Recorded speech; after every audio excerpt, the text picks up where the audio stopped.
नमस्कार विद्यार्थी मित्रांनो, सर्वज्ञ एज्युकेशन या यूट्यूब चॅनलवर तुम्हा सर्वांचे पुन्हा एकदा स्वागत आहे।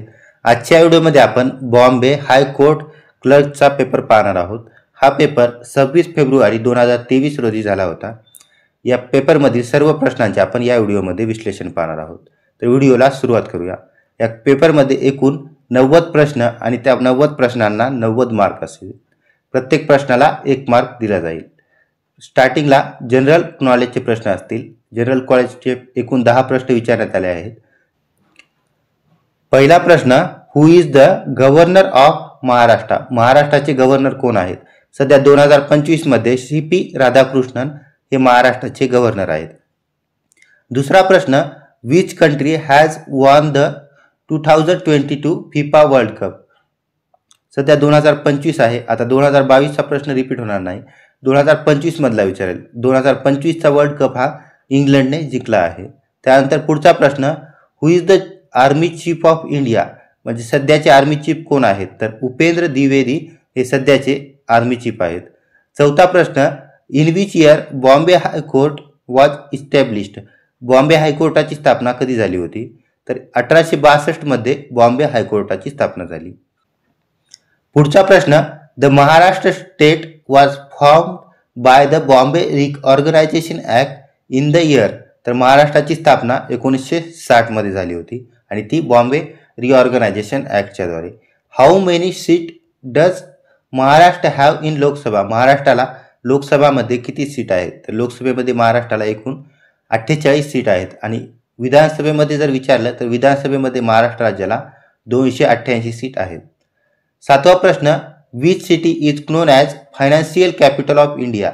भारताची आर्थिक राजधानी ही मुंबई आहे। Which is the largest district in Maharashtra? महाराष्ट्रातील सर्वात मोठे जिल्हा कोणता? तर अहमदनगर हा महाराष्ट्रातील सर्वात मोठा जिल्हा आहे। सध्या अहमदनगरचं नाव बदलून अहिल्यानगर असं करण्यात आलं आहे। त्यानंतर पुढचा प्रश्न, Wien the third battle of Panipat was fought between Maratha and Afghan army? म्हणजे पानिपतचे तिसरे युद्ध कधी झाले? तर 1761 मध्ये पानिपतचे तिसरे युद्ध झाले। Azad Hind Sena was formed with the assistance of? Azad Hind Sena कोणाच्या मदतीने बनवण्यात आली होती? तर ही सेना जपानच्या मदतीने बनवण्यात आली होती। त्यानंतर इंग्लिशचा प्रश्न, इंग्लिशचे एकूण 20 प्रश्न विचारण्यात आले आहेत। 11वा प्रश्न, it was past midnight so there were dash dash people on the street? तर इथं नोबडी आणि लेस हे तर येणार नाही। नोबडीचा अर्थ असतो कोणीच नाहीये, लेसचा अर्थ पण जवळपास नोबडी सारखाच होतो। त्यानंतर फ्यू आणि फ्यूचा अर्थ पण जवळपास नाहीयेच असा, आणि अ फ्यू म्हणजे कोणीतरी आहे। It was past midnight so there were a few people म्हणजे काही पीपल स्ट्रीटवर होते। त्यानंतर 12वा प्रश्न, abstract noun from the see? सीचं अब्स्ट्रॅक्ट नाउन काय असेल? तर साईट हे सीचं अब्स्ट्रॅक्ट नाउन म्हणजे भाववाचक नाम असेल।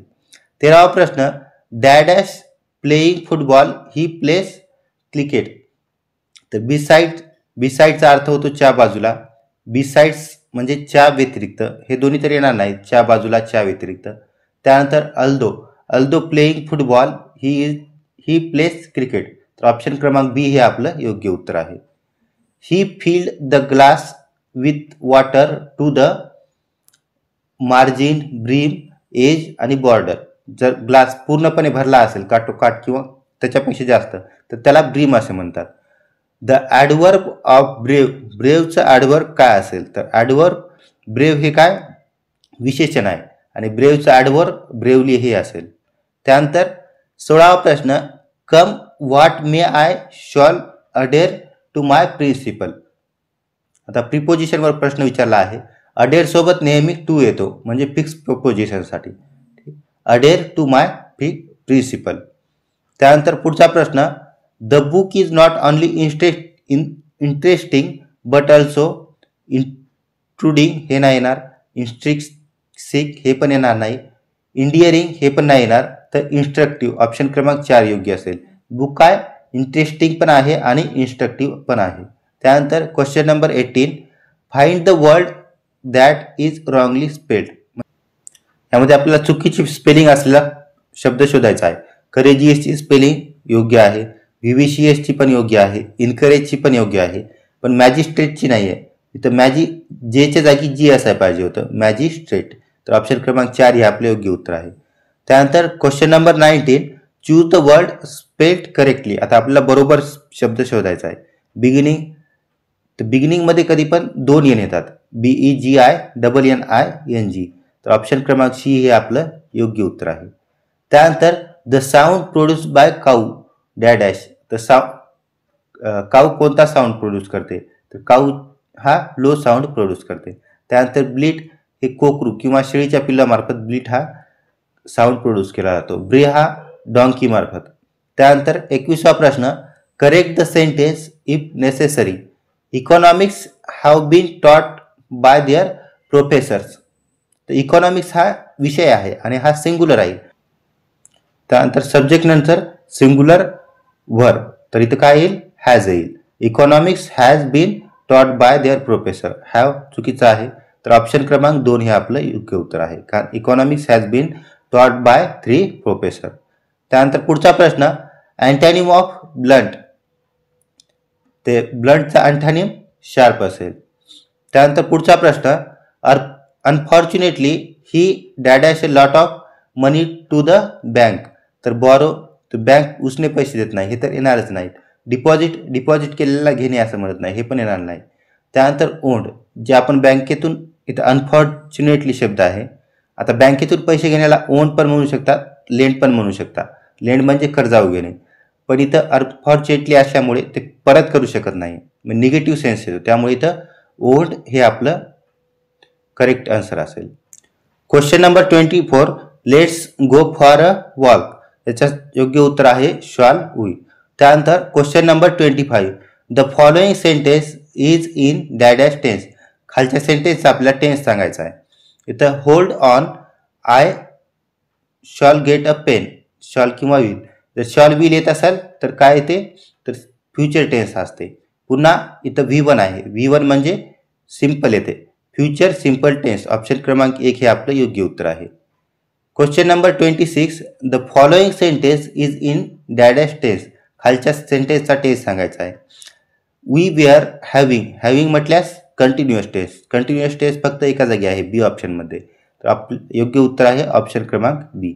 त्यानंतर what is the antonym of predecessor. प्रीडिसेसरचा अँटोनिम आहे सक्सेसर, म्हणजे अगोदर येणारा सक्सेसर, प्रीडिसेसर नंतर येणारा.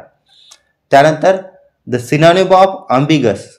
ॲम्बिगसचा अर्थ होतो अस्पष्ट. याच्यात स्किलफुल हा अस्पष्ट होत नाही, क्राफ्टी पण अस्पष्ट होत नाही, डेंजरस पण अस्पष्ट होत नाही. त्यानंतर अनक्लिअर म्हणजे पण अस्पष्ट, म्हणजे कोणतीही गोष्टी क्लिअर दिसत नाही. तर हे दोन्ही पण सिनोनिम आहेत. Question number 29, from the correct sentence. आता आपल्याला 5 शब्द आहेत, त्या शब्दापासून करेक्ट सेंटेन्स बनवायचं आहे. त्याचं सेंटेन्स होतं, please don't make further delay. म्हणजे अगोदर 4 नंबर येईल, त्यानंतर 2 डोंट, त्यानंतर 3 येईल मेक, फर्दर साठी 5, त्यानंतर 1. Please don't make further delay. Option क्रमांक 4 हे आपलं योग्य उत्तर आहे. Question number 30, form the correct sentence. याचा आपल्याला करेक्ट सेंटेन्स बनवायचं आहे. करेक्ट सेंटेन्स होईल, neither of them is here. म्हणजे अगोदर 3 येईल नायदर, त्यानंतर 5 मध्ये ऑफ, त्यानंतर देमसाठी 2, इज, त्यानंतर हिअर. ऑप्शन क्रमांक 4 हे आपलं योग्य उत्तर असेल. आता त्यानंतर कम्प्युटरचे क्वेश्चन विचारले आहेत. कम्प्युटरचे एकूण 10 क्वेश्चन विचारले जातात. त्यामध्ये question number 31, which one can be used for creating document. Document create करण्यासाठी काय वापरतात, तर यासाठी MS वर्ड वापरलं जातं. पुढचा प्रश्न, question number 32, the kinds of main memory are. Main मेमरीचे कोणते प्रकार आहेत, तर एक रॅम आणि रोम. रॅम याने रॅन्डम ॲक्सेस मेमरी आणि रोम याने रीड ऑनली मेमरी. त्यानंतर question number 33, file specification books are created primarily for the use of system analysis. Option क्रमांक बी हे आपलं योग्य उत्तर आहे. Which part of the computer are used for calculating and comparing. Calculate आणि compare करण्यासाठी कम्प्युटरचा कोणता पार्ट वापरला जातो, तर यासाठी ALU वापरला जातो. ALUचा फुल फॉर्म होतो arithmetic logical unit. Backup and recovery procedure are primarily meant for to provide data redundancy. हे पण योग्य आहे. Handle the contingency when a file gets corrupted, हे पण योग्य आहे. To show different versions of data and program, हे पण योग्य आहे. तर आपले तिन्ही योग्य आहेत. ऑप्शन क्रमांक 4 हे आपले योग्य उत्तर असेल. What is the main folder on a storage device is called? Main फोल्डरला काय म्हणतात? तर रूट डिक्शनरी असे, डायरेक्टरी असे त्या फोल्डरला म्हणतात. A computer derives its basic strength from accuracy, memory, speed and all of this. All of दिसच्या मदतीनं कम्प्युटर त्याची बेसिक स्ट्रेंथ डिराईव्ह करतो. त्यानंतर question number 38, the use of short key alt F4 is dash. तर close the currently active program. Option क्रमांक B म्हणजे current active असलेला program close करण्यासाठी अल्ट F4 ही शॉर्टकट की वापरतात. पुढचा question, which of the following is not a computer hardware. Computer hardware कोणतं नाही आहे? तर माऊस, मॉनिटर, कीपॅड हे काय आहेत? कम्प्युटर हार्डवेअर आहेत, पण अँटीव्हायरस हार्डवेअर नाही. ऑप्शन क्रमांक 4 हे आपले योग्य उत्तर आहे. Which of the following is not a search engine. याच्यापैकी सर्च इंजिन कोणतं नाही आहे? बिंग सर्च इंजिन आहे, पण आहे, याहू पण आहे, पण सफारी नाही आहे. सफारी वेब ब्राउझर आहे. ऑप्शन क्रमांक 4 हे आपले योग्य उत्तर आहे. त्यानंतर अर्थमॅटिक युनिट हे आपण नेक्स्ट पार्टमध्ये पाहूया. व्हिडिओ आवडला असेल तर व्हिडिओला लाईक करा आणि चॅनलला सबस्क्राईब करा.